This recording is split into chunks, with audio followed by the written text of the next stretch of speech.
Myself and Rory wanted to put together a buyer's guide for your first time getting an R9T, whether that be to experience the R9T platform, get yourself a donor bike to either tackle something at home with the vast amount of parts available on our website, or to get yourself a donor bike to deliver down to us to get yourself a knockout build put together. Now, there's going to be a few aspects that myself and Rory are going to run through in this guide. Some of them are going to be quick wins and some easy wins, and some others are going to be a little bit common sense and a few that you aren't even going to be able to check at all, but something that you can bear in mind when you get your bike first serviced.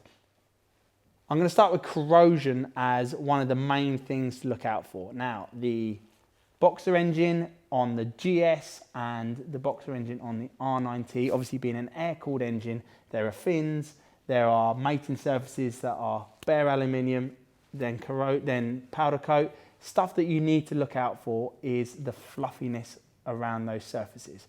The fins across the top of the engine and the fins across the bottom of the engine, they're the ones that are prone to getting fluffy. Now, if the bike hasn't been well looked after, and when I mean well looked after, I mean as in the bike's gone out on a wet, salty ride and then been rinsed off with clean water after its ride and allowed to dry just to get those contaminants off, that is something that will then stop the salt and the corrosion being able to manifest on these surfaces themselves. And the key areas outside of the fins is the front casing, the gearbox to engine join, and the bottom of where the barrels meet the engine. Look out for it. It's something that you can't make go away. Now, if you're looking for a reliable commuter bike that hasn't got a chain, obviously your R9T is the first port of call for that bike. Obviously, you're not going to be worrying about a little bit of corrosion on that bike. You just want a reliable commuter bike. So absolutely fine. Go bananas. However, if you are looking for a show spec bike that has got an immaculate engine, you want to look for a bike that's been garaged, something that's been well looked after and kept ideally in a nice warm garage. That's going to mitigate any of that corrosion on the engine and going to give you a really good solid platform to build your bike on.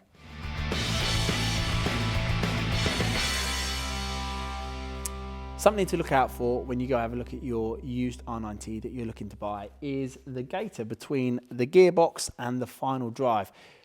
You want to make sure that that Gator doesn't have any cracks or perishing in it, and obviously not any holes. If it's got any holes in it, then avoid, because then there's going to be water ingress through that hole, down the swinging arm and onto the bare metal drive shaft. Something that will contaminate the universal joint and then be a problem in the future. So avoid anything that's got a hole in. If it's got a little bit of perishing or a little bit of light wear in it, you can negotiate that into the price that you're going to buy the bike for, because ultimately, once that perishing is there, it's only going to get worse due to the fact that the swinging arm articulates between the solid mounted gearbox and the rear wheel. That goes through a lot of flexing, something that you need to get changed in the future. And although it's a low cost part, it's going to cost a lot of money and effort and time and labour for myself and Rory to strip the rear end of the bike out to replace that. So make sure you have a really good look at that Gator when you go to have a look at the bike. Next on the list to talk about is parts that have been previously fitted to the bike and have been removed. One of the red flags to look out for when walking around the bike is non-genuine or non-BMW Torx headed bolts. If you see any bolts on the bike that are Allen keys, ask what was there before. One of the key places to look out for this is on the top yoke, because you can have like rhizoma cowls or any other cowls that are fitted there. Usually they're bolted through the top yoke. If there's an Allen key there, ask what was there before. Problem. The other one is going to be engine bars. We've had it before where a customer has brought a bike to us that he's brought as a donor bike for a build. The bike previously had engine bars fitted. The owner removed the engine bars before the bike was put up for sale, and he put in a non-genuine engine bolt, the engine frame bolt that goes all the way through the middle of the two. That had a horrible 5-sided head bolt on it, and then obviously had a non-genuine lock nut on the other side. That is obviously a huge red flag, and you want to ask if that's been, one, done correctly up to the correct torque settings, and two, why has it been removed, what was there before? Because then you want to then think, well, actually, that is mounted in one position there, and then engine bars are then mounted down the bottom. The two main places that the frame and engine are mounted together have been tampered with. Ask some questions and why it was done. Another one to look out for is the rear seat brackets. There's a few products like Krieger bag straps and some of the racks that are bolted in through those bolts there. If that's got an Allen head on it, ask what was done there before. Not only is it a problem for what was there before, that can be cross-threaded. They are riv nuts that go into the rear of the frame. We've seen it time and time again where people either over-tighten that bolt, or they put Loctite on that bolt incorrectly because it doesn't need Loctite, or they cross-thread it, which then means when we come to undo the rear seat brackets, that bolt then starts spinning because the riv nut is now spinning in the frame. This is a huge problem because then we then have to find a way of getting that bolt out, and it can get a little bit nasty. Sometimes we've had to drill the top of the frame so we can hold the riv nut and then actually undo the bolt to get it out, and then we then have to cut the head off and re-riv nut it. It's not ideal, and it does sound as troublesome as I've just described it. Another one on the torque settings is when the bike has had tyres done. If you can see that the bike has had tyres done recently, or you can see that it's got some ill-fitted tyres, as in like some unusual brands, ask where those tyres were fitted. On the rear, it's not so much a problem if the bolts have been over-tightened. Obviously, torque settings are there for a reason, and torque settings need to be abided by because they're put there by BMW for safety and wear on the products themselves. The rear, if it's over-tightened, will not cause a problem as in wearing bearings out, but what will be a problem is if the front bolts going through the axle have been incorrectly tightened. We've seen it a few times where these have been over-tightened massively, and it has caused premature wear on the front wheel bearings. So if you do see anything like that, ask where the tyres were done. If it was done at a non-BMW franchise or a non-BMW workshop, ask if they knew that they were doing, because there are specific torque settings for these in particular.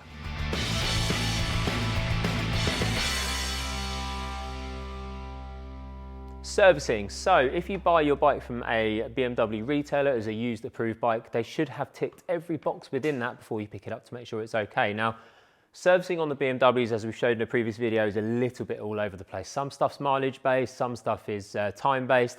It can get a bit of a mixture. If you're buying privately, realistically, you can only trust what the person has said. Hopefully, it's either been to someone like us, like an independent specialist, or to a retailer. If they've done it at home, just ask the questions. Ask what servicing, what oils they've been using, what fluids they've been using, whether they know how much has been done, and when it was done is really important for the time-based stuff. Most importantly on this one, and we have seen this a few times through the workshop, if you're buying from one of these sort of like superbike superstores, that sort of thing, from like an independent bigger dealership that isn't necessarily either an independent specialist or somebody like an approved retailer like in the BMW network, is that they'll frequently say the bike will be serviced before it comes out to you. Now, we've seen it where a bike that was serviced 3 months before has got a non-genuine filter, maybe even not the filter that was designed for the bike, and when the oil comes out, it's black. So with a lot of these places, they tend to really just focus on throughput of the showroom and throughput of the workshop. So all they really care about is just doing something to tick a box on the service and get it out. Now, sorry if that's disrespectful to some places, but I can only speak from experience. My experience is we've seen that. So if you have got a bike and you are going to one of these sort of like super bike supermarkets or whatever the name's going to be, then do double check exactly what has been done so that you can make sure the bike maintenance is correct going forward. Okay, now this is going to be a very specific point, but aftermarket Speedos when fitted to the bike. So the Motor Gadget Motorscope Pro and the Coso DL4 are both aftermarket Speedos that you're able to fit to the BMW R9T pretty much as a plug and play product. Now, when you fit them, you tell the bike what the mileage is. So there is some chance that the bike that's showing 5,500 miles on the clock when you turn up to see it may have done 12, 15, 18 or 25,000 miles, but the Speedo's giving you a different mileage. The best way that you can do that in the UK, and I can't necessarily advise for all markets, but within the UK, you can check the MOT history. All of the mileage would have been recorded, so if you go onto the government website, check the MOT history. If it might say, for example, 8,000, 12,000, 16,000, then all of a sudden it drops to 4,000, then you know that what the bike is saying on there isn't necessarily the truth. And if that's the case, it may well mean, as Stu's alluded to in the video already, that a lot of the other parts like the bearings are going to have much heavier wear on them than you're expecting.